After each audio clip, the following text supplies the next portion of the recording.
Hello, my name is Taya Graham, and welcome to the Police Accountability Report. As I always try to make clear, this show has a single purpose, holding the politically powerful institution of policing accountable. And to do so, we don't just focus on the bad behavior of individual cops. Instead, we question the system that makes bad policing possible. And today, it's that same system that we will be holding accountable, because we will be retelling the tragic story of this woman who is breaking her silence after 46 years about how the flawed war on drugs ruined her life and her family.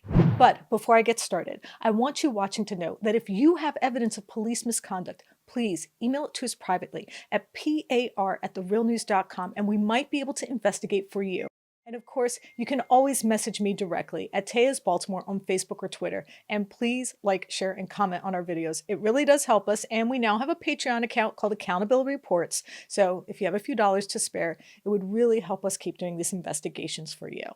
Okay, now we've got all that out of the way. Now, as anyone who watches this show already knows, Stephen and I spent the past 5 years documenting the firing of the first Black police chief of a small town called Pocomoke. This community on Maryland's Lower Eastern Shore had caught our attention because the chief, a former Baltimore homicide detective, Kelvin Sewell, had implemented a form of community policing that was both popular and successful. Sewell had implemented an idea that was both radical and, when you think about it, fairly simple. He ordered his officers to get out of their cars and walk and talk to people, a move that made residents feel like police were there to serve them, not the other way around. But unfortunately, Sewell's strategy was also at odds with the drug war, putting him in the crosshairs of a nearby county-wide drug unit.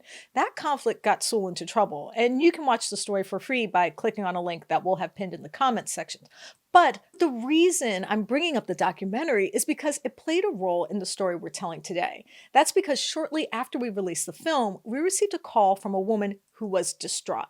In fact, her message to us was so emotional, at first we thought she was angry about the work that we do. But it turned out that was not the case. In fact, Sewell's story had elicited her emotions because it unearthed memories of her own painful encounter with the corrupt power of politicized policing. It is a story so heart-wrenching, we felt compelled to share it with you. First, let me set the scene a bit. The woman who called us is named Catherine Freeman. She lives in a small town on Maryland's Lower Eastern Shore called Snow Hill. That's where we traveled to speak to her in a local library, and that's where she shared her pain. The story starts in the early 1970s. Catherine was a young mother and deeply in love with her husband, Patrick Carey. The couple had settled in a farmhouse in Worcester County where they welcomed the birth of their first daughter.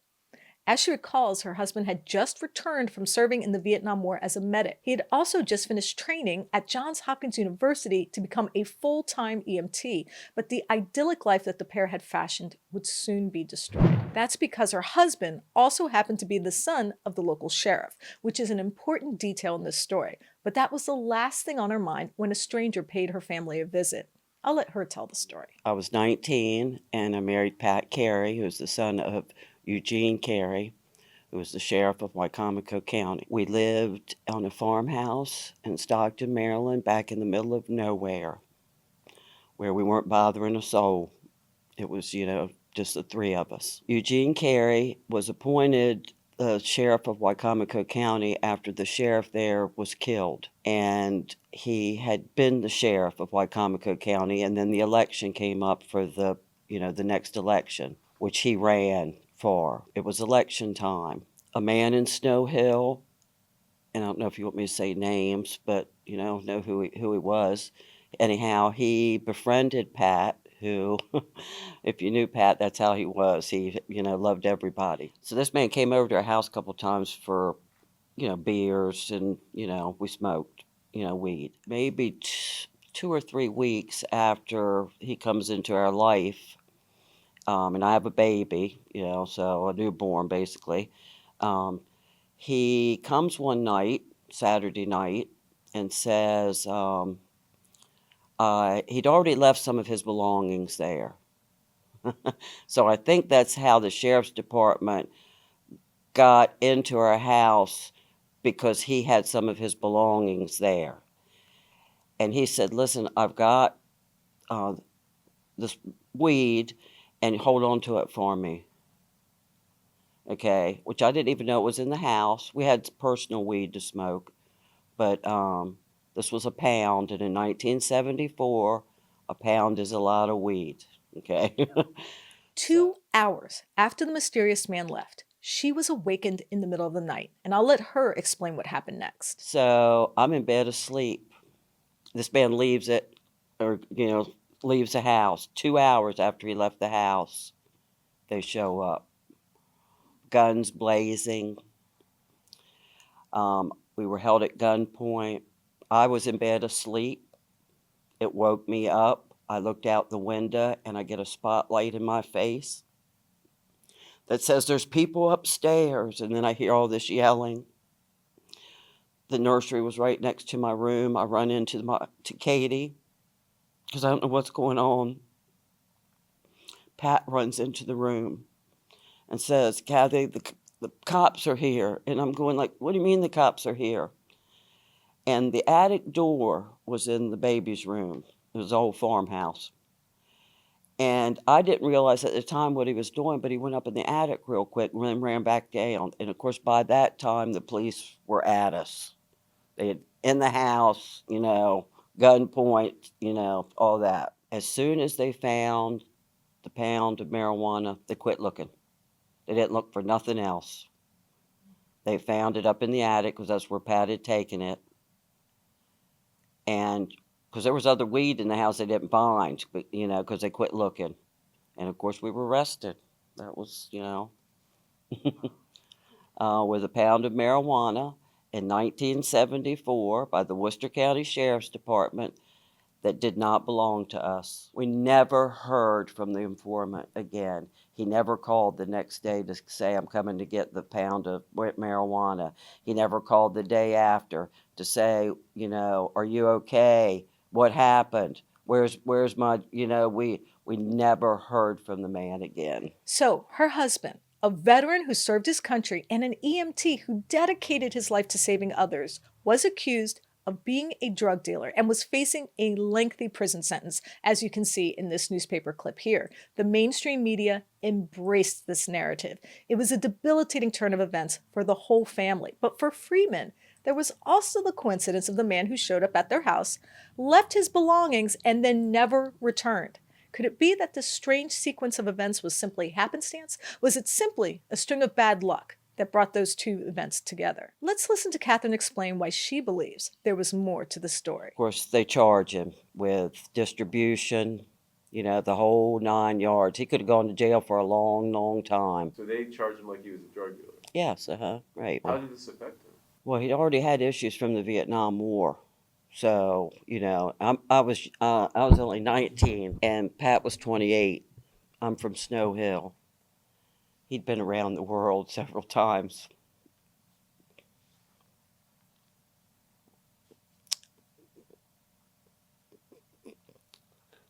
He was a man of the world to me. So, of course, he calls his dad right away. He's, and tells him. And then the next thing we know, they want to make a deal. This is what we want you to do. If you want to get out of this, this is what you'll do. And what was the deal? Plead guilty to possession, probation, and that Eugene back off of running for sheriff of Wycomico County. And he did not win, and that was the end of his career. And he was a veteran too, a military veteran. And it was awful what they did to him. They were both honest men, Pat and his father, Eugene Carey, and they did not deserve what happened. And that's one of the reasons why I feel I have to say something. It's not about me, it's about them. But because he married me and he was in Worcester County, that's what happened to him. So the message was clear, according to Catherine. A drug informant who appeared to be working with the police had entered their lives at a time when her father-in-law was mounting a campaign for sheriff. The arrest had turned her loving husband into a drug dealer, and mainstream media picked up and ran with that narrative. But that's not where this story ends. And before I let Catherine tell us what happened next, I'm joined by my reporting partner, Janis, who has been investigating to give us background. Stephen, thank you for joining me. Taya, thanks for having me. I appreciate it. First, you researched the arrest of Catherine's husband. What did you find out? Well, it's really interesting because none of the records are, of course, available online. You have to go back 50 years. Catherine shared a newspaper article, which I was able to find on a newspaper site. And what's really interesting about it is that the article itself doesn't really recount much of what the crime actually was. But it does, in the headline, emphasize that he is the son of a candidate. And that's all the article really tells you. And the headline is kind of blaring. And so it gives you the impression that this was possibly a setup. Because if you look at it, it's pretty clear that what they wanted to emphasize was not the crime or the effect or the impact of the crime or the severity of the crime, but rather the political affiliation of the person who they were charging. Now, the war on drugs has been a mass casualty event for most of our country. How bad has it been, and what do the numbers tell us? Well, let's think about this statistic. According to the American Progress, there is one arrest for drug possession every 26 seconds in this country. Since the 1970s, the U.S. has spent over $1 trillion on the war on drugs. And the U.S. government, the federal government, spends $3.3 billion a year incarcerating people just for possession. So really, it's hard not to look at those numbers and say this is devastating. Now, finally, this story reminds me of a concept that you have talked about before, the powerful and destructive legal invention that you call proximity crimes. Can you explain this concept and how it pertains here? Well, so many bad cases in this city always started with a simple phrase from police: I had smelled marijuana. And once they smell marijuana, they can throw out any sort of civil protections any person has. It's the pretext for all sorts of dominating power when it comes to policing. The possession or the proximity of drugs in any situation gives police license to take your property, take your freedom, do anything really in that situation and ascribe all sorts of motivations to you, which may or may not be true. So proximity crimes are probably the laziest form of crime developed by our legal system and has facilitated a horrible and costly war on drugs. Now, as I said before, Catherine's husband faced serious charges, but behind the scenes, a message was sent that it could all go away. But there was a catch, which I will let Catherine explain. Well, his family kind of despised me after that because, they kind of felt like if it wasn't for me, he wouldn't have been here. It cost thousands of dollars. The fine and the attorney. Eugene's career was done. He didn't do anything in law enforcement anymore. And, and Pat, he just tried to make the best of it. And the pain for her was intense. A story so painful, she explained to us why she waited nearly 50 years to tell it. I mean, we were, we were honest people, and they made us look dishonest. Yeah, why after 47 years would I sit here and say, we weren't set up if I'm not telling the truth? I've had two men in my life that I felt, treated badly, and their life was, their careers, were ruined. They were veterans. They are veterans, military veterans, and they were accused of things that weren't true. They were set up.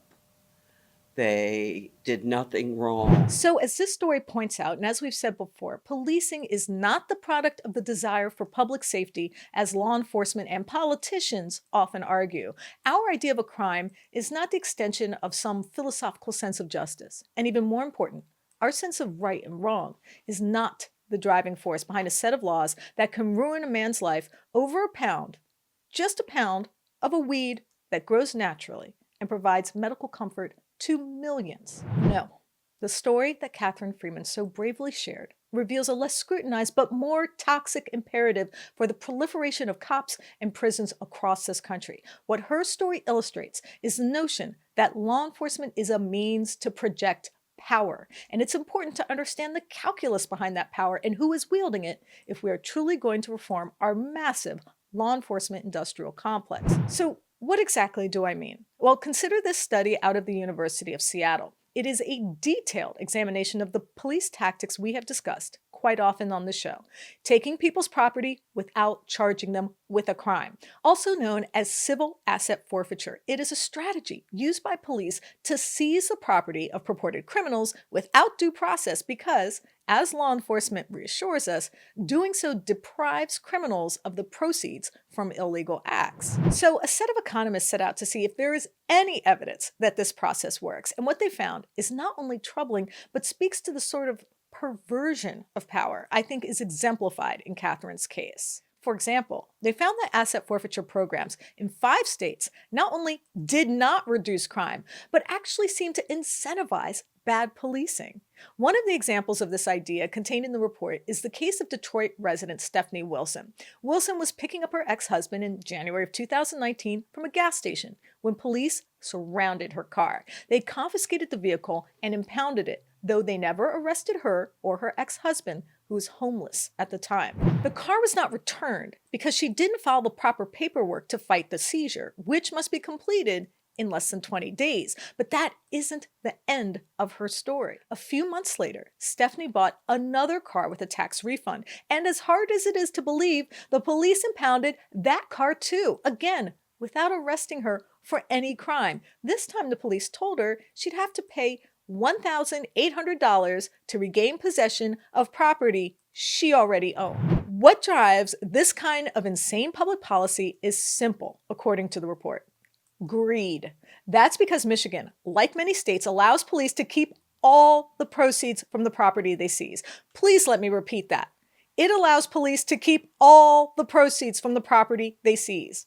In fact, researchers found a troubling correlation between budgetary pressure and increased asset forfeiture. Specifically, states where unemployment rose also experienced an increase in property seizures by police. And let's remember, these are not trifling amounts of money. According to the same study, police departments across the country have raked in $68 billion with a B, since 2000. Put simply, they are using the ambiguity of the law and the general lack of respect for the Bill of Rights to extract wealth from communities that can least afford it. So, how does this all relate to the story I just told you? Well, when you think about it, it is clear that strategies like the war on drugs have transformed law enforcement into not just an arbiter of politics, but a mechanism to redistribute wealth through power. It is a terrifying combination where the ability to take our freedom and our assets are fused together into one single sprawling institution that can insulate itself from accountability through the power of the law.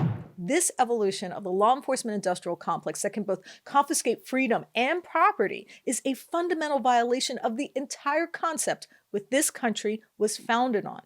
I mean, think about it. The one thing the drafters of the Constitution feared, it was the consolidation of power into too few hands. It is one of the reasons we have 3 separate branches of government, all of which are supposed to function as a check and balance on the other. Which raises a critical question about policing we must confront. Can we sustain and preserve our freedom when we convey this type of power to self-serving institutions like law enforcement?